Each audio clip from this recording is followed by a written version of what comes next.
let's talk about Donald Trump, should we?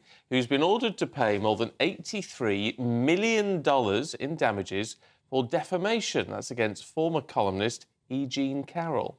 She accused him of destroying her reputation after he denied that he allegedly raped her nearly 3 decades ago.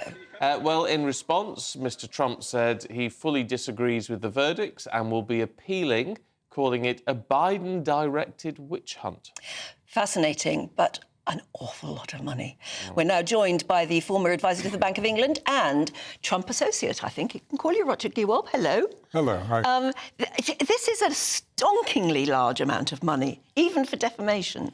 It's 10 times more than she actually requested in her lawsuit. Yeah, it's quite ridiculous. It's like the jury that fined Rudy Giuliani $150 million and forced him into bankruptcy. It's just, you know, the United States is as divided as we are here, if not more so, and it's the other side meting out punishment. Yeah, but with all these things, I mean, what is fascinating over here is the more Trump finds himself in trouble, the more people seem to rally round him.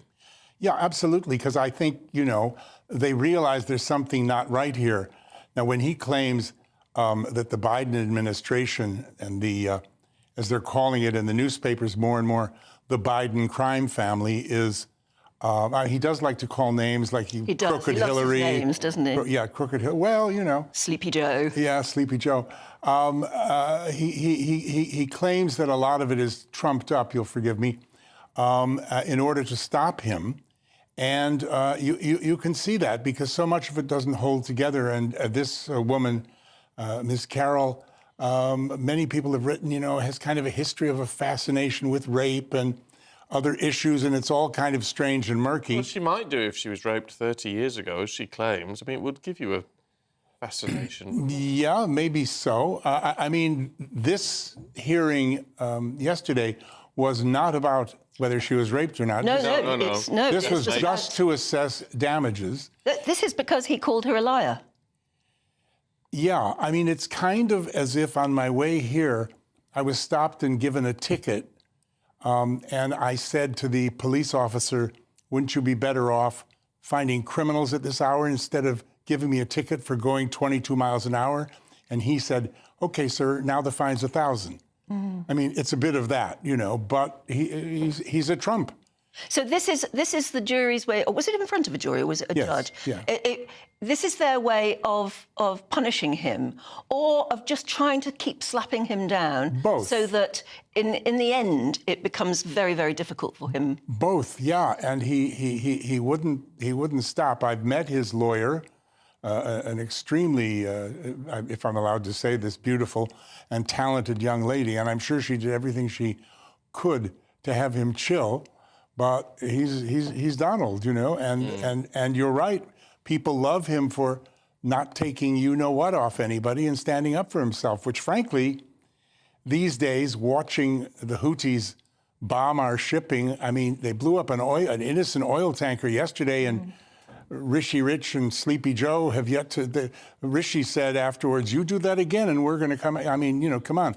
I'd rather have somebody who gets a little mouthy. I mean, there are people, and Boris Johnson's one of them, actually, who say maybe the world at the moment needs Donald Trump my gosh, to be president. Drop Boris into the Houthis. You say he's an old Captain Mannering. I think they would be very disorganized within a matter of hours if you parachuted him into the middle there. But the problem is, this is the issue, and there may be a very valid point, right, to say, well, people don't want to mess with Donald Trump. People keep saying, well, there were no wars when Donald Trump was in power. Whether that was down to him or not is a debatable issue.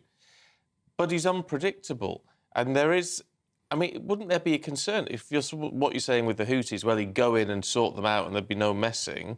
Well, there's a real danger of escalation with that. And that's people's concern, that things are acted upon without the necessary thought. Didn't happen when he was president. He actually is probably the only person in the world who made friends with Kim Jong-un, and you know, Well, sort of fell out with him, made friends with him, and then fell out. I think the fell out with him was an act to build up to bring him to a sense. He's quite a performer. He's a bit like Berlusconi. He's a showman. And yeah, I mean, I know a lot of people are slavishly committed to him and good, but I think they're very disappointed with Biden. And as people have mentioned over and over again, who is there, for goodness sake, if Biden falls down? So it's a real difficult situation. And he is, I was at his Christmas Eve dinner party at Mar-a-Lago, and I was sitting next to a man I know, a lovely chap, an ex-British Army major and MP who lives over there. And some people are so fervently dedicated to the Donald that it's Christmas Eve. He nudged me, and we were at this table, and Trump was there at the next one. And he said, "Look at that."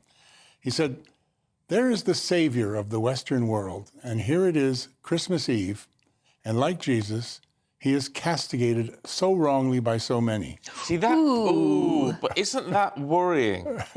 Isn't that? That's part of that. And we always get, if we say anything which is remotely critical of Donald Trump, we get loads of you get in touch and say. But my view would be critical thinking. When he did meet Kim Jong-un, this GB News didn't exist then.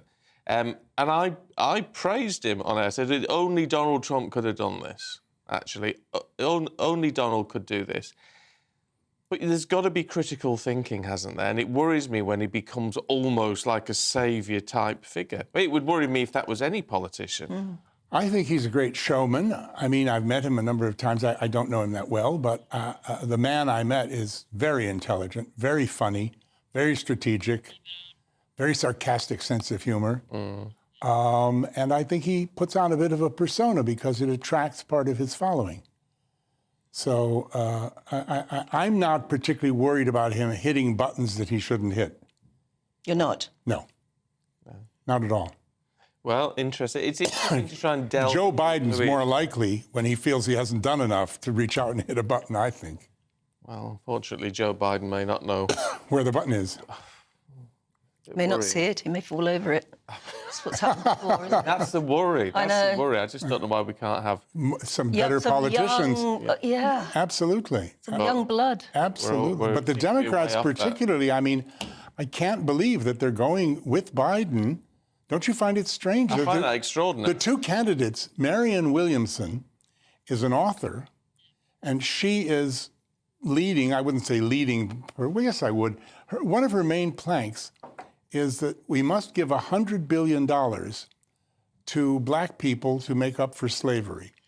Now, would you give up your holiday as an American for something your great-great-great-grandfather probably wasn't even involved in? And how are you going to find which African Americans to give the money? You know, and that's what she's leading. Their lives now. She's Oprah Winfrey's spiritual advisor. She's going to run the country. And the other fellow, Dean Phillips, is a very successful businessman who grew his family's liquor business to great heights, and he is a congressman.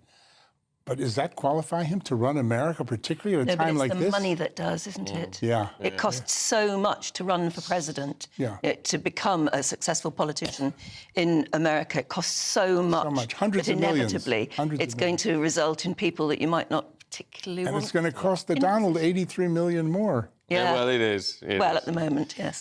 Roger, good to see you. Thank you very much. Thank you.